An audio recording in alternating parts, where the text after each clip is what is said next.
Hey everyone, get ready for 15 surprising Japanese customs that could totally throw you off guard. Japan is a country rich in culture and tradition, and some of these customs might seem a bit unusual to those of us who aren't familiar with them. Number 7 might even freak you out a little. We'll guide you through each one so you can navigate Japan like a local. Think you're a pro traveler? You've got your passport, your language guide, maybe even an app to figure out the money. You might think you're all set for your trip to Japan. You think you're all set, right? Well, hold on tight, because some places on this planet play by a whole different set of rules. Japan is one of those places where the customs and traditions are deeply rooted in their history and can be quite different from what you're used to. And Japan, my friends, is one of those places. From the bustling streets of Tokyo to the serene temples in Kyoto, every corner of Japan has its own unique set of customs.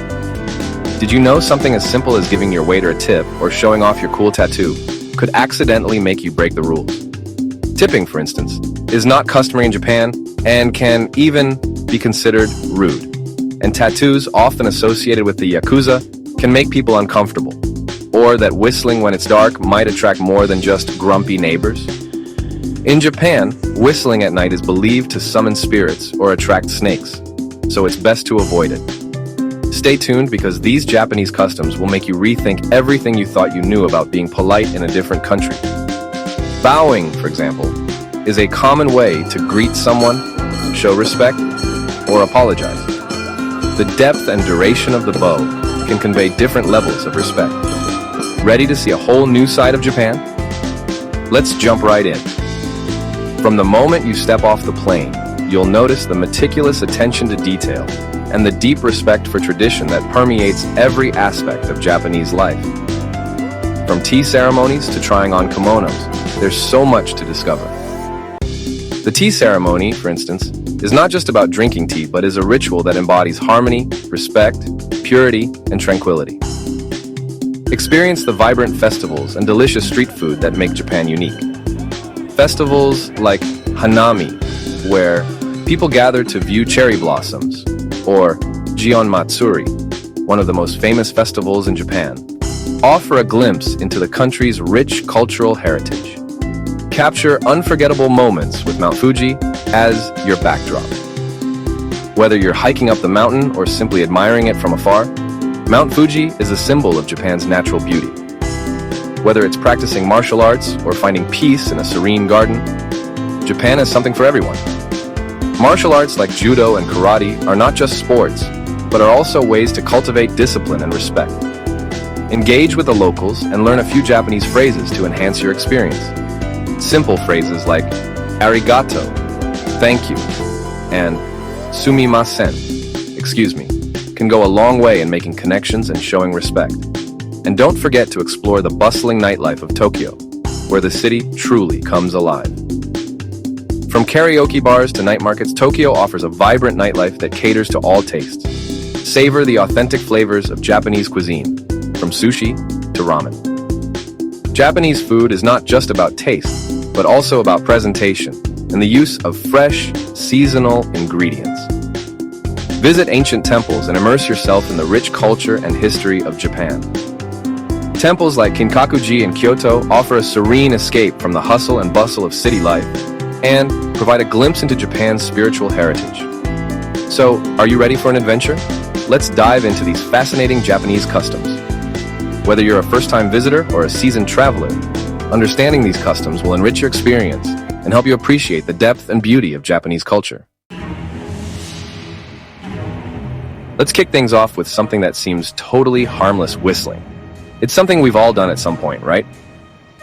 Whether you're trying to pass the time, entertain yourself, or just feel the joy of a catchy tune, whistling seems like the perfect go-to.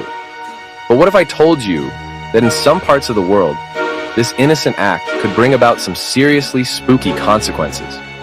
You know, a happy tune, a way to pass the time, right? It's something that can lift your spirits and even bring a smile to your face. But, as with many things, context is everything. In some cultures, whistling isn't just a simple, carefree act. Not in Japan, my friend. Especially not when the sun goes down. The streets that seem so lively and bustling during the day take on a completely different character at night. The shadows grow longer, and the air feels thicker with an unspoken tension. You see, old Japanese stories say that whistling at night is like sending out an invitation to things you don't want around. These aren't just any stories. They're deeply ingrained in the cultural fabric. The belief is that whistling can summon spirits, demons, and other supernatural entities that roam the night. And I'm not talking about grumpy neighbors. Sure, they might get annoyed if you're making noise late at night, but this goes way beyond that. We're delving into the realm of the supernatural here. We're talking spirits, demons, even snakes. Creepy crawlies coming out of the shadows. The kind of things that make your skin crawl and your heart race. Imagine walking down a dark alley and feeling like you're being watched by unseen eyes. And the locals truly believe in these ancient tales. It's not just a matter of superstition. It's a part of their heritage and daily life. They grow up hearing these stories from their elders, and the fear of the unknown is very real. So, do yourself a favor. Save the tunes for karaoke night and keep your lips sealed when it gets dark. Karaoke is a beloved pastime in Japan, and it's the perfect place to let loose and enjoy music without any fear of summoning unwanted guests. The belief is so strong that even temples and shrines are considered off limits for whistling after dark. These sacred places are meant to be peaceful and serene, and whistling is seen as a disruption that could invite malevolent spirits. Families often gather indoors, sharing stories and keeping the eerie melodies at bay. It's a time for bonding and passing down traditions, ensuring that the younger generation understands the importance of these customs. These tales have been passed down through generations, keeping the tradition alive. They serve as a reminder of the rich cultural heritage and the mysteries that still linger in the modern world. So, next time you're in Japan, remember this taboo and enjoy the night without a whistle. Embrace the culture, respect the traditions, and who knows, you might even find yourself becoming a part of these fascinating stories. You might think your tattoos are super cool, like a piece of art that shows off who you are. Tattoos can be a powerful form of self-expression, a way to carry your stories, beliefs, and memories on your skin. And in many places, they totally are. In Western cultures, tattoos are often seen as a form of personal art, a way to stand out or commemorate significant life events. But in Japan, they have a different meaning. The cultural context surrounding tattoos in Japan is deeply rooted in history and tradition. For a long time, tattoos have been linked to the Yakuza, which is like the Japanese mafia. These intricate designs often cover large portions of the body and are seen as symbols of loyalty and strength within the group. So, while you might see your ink as a masterpiece, some locals might think it means something a little more dangerous. The association with the Yakuza has led to a general wariness and sometimes outright fear of tattoos in Japanese society. This doesn't mean you'll be kicked out of the country for having a tiny butterfly on your ankle. Small, discreet tattoos are becoming more common, especially among younger generations. But don't be surprised if people react a little strangely, especially at traditional bathhouses, onsen, or public pools. These places often have strict no-tattoo policies to maintain a family-friendly environment and avoid any potential discomfort among patrons. It's always a good idea to cover up your tattoos in more conservative areas. This can help you blend in and show respect for local customs and traditions. This shows respect for the local culture and helps you avoid any awkward situations. Being mindful of how your tattoos are perceived can lead to more positive interactions with locals. Remember, understanding and respecting cultural differences can make your trip much more enjoyable. Participating in local customs and traditions can provide a deeper appreciation for the culture. So, enjoy your time in Japan and embrace the unique experiences it has to offer. Whether it's the food, the festivals, or the beautiful landscapes, there's so much to discover and appreciate. Okay, listen closely because this is important. In lots of cultures, tipping is just what you do, a way to say thanks for good service. But in Japan, it's the opposite. Tipping isn't just unnecessary, it can actually be kind of rude. A simple arigato gozaimasu, thank you very much, is all you need. Remember, respect and politeness go a long way in Japan. So, Next time you're in Japan, keep your money in your wallet and just say thank you. Now, let's talk about food. Specifically, rice. This isn't just some side dish in Japan. It's like the king of the meal, a symbol of being pure and balanced. And messing with that balance is a big no-no. It's like using your grandma's best china as a frisbee. Totally disrespectful. Respect the rice, respect the culture. In Japan, rice is more than just food. It's a way of life. So, next time you have a bowl of rice, remember to keep it clean and show respect. Look, I'm a hugger. Always have been. But in Japan, you gotta put those instincts aside. The Japanese value their personal space, and what might seem like a friendly gesture to you could feel like you're invading their bubble. Forget the handshakes and the pats on the back. The traditional greeting in Japan is the bow. Master that, and you'll be speaking the language of Japanese politeness in no time. Remember, a slight bow for casual encounters and a deeper bow for more formal situations. Respecting personal space is key to fitting in. Certain special places, especially shrines that are important to Shintoism, a Japanese religion, might have rules about women entering. It's important to remember that respecting local customs sometimes means understanding traditions that are different from your own. So, always be mindful and respectful when visiting these sacred places. Giving gifts is a huge deal in Japan, a way to show you appreciate someone and build connections. But there are some rules to this, and breaking them can lead to some awkward moments. Avoid the number 4 like it's the plague. It sounds like the word for death in Japanese. Stick to things like high-quality snacks, special treats from certain regions, or something that represents your home country. This way, you can avoid any cultural missteps and make a great impression. And don't forget to follow up with a thank you note to show your gratitude. Sitting cross-legged in Japan, especially in formal settings, is a big no-no. It's like saying you don't really care about the situation.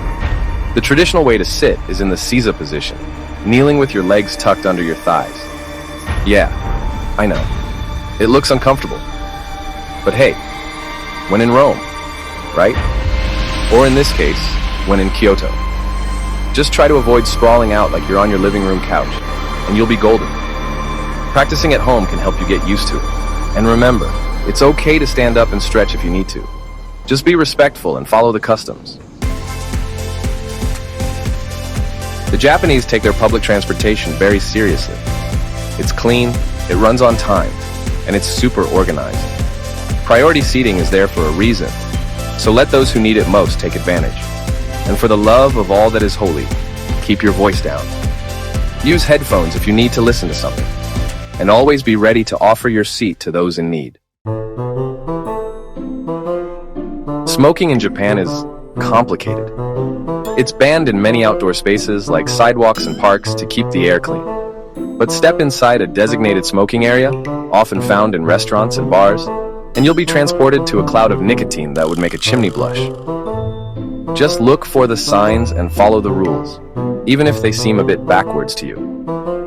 Remember, smoking is allowed in designated areas, so always be mindful of where you light up. If you're unsure, check a map or ask a local to avoid any embarrassing mistakes. The Japanese work ethic is legendary, so much so that Japan has a word for death from overwork, karoshi. It's a serious issue, and the government is trying to address it with new laws and programs to promote a healthier work-life balance. Efforts are being made to encourage workers to take breaks and spend more time with family. When you enter a Japanese home, you take your shoes off. It's about keeping things clean, sure, but it's also a sign of respect. You'll usually find a designated area for shoes, often with slippers provided for guests. This practice helps maintain the cleanliness and harmony of the home. Remember, it's not just a rule, but a deeply ingrained cultural tradition. Look, I get it. We're all busy, but in Japan, eating while walking is considered rude.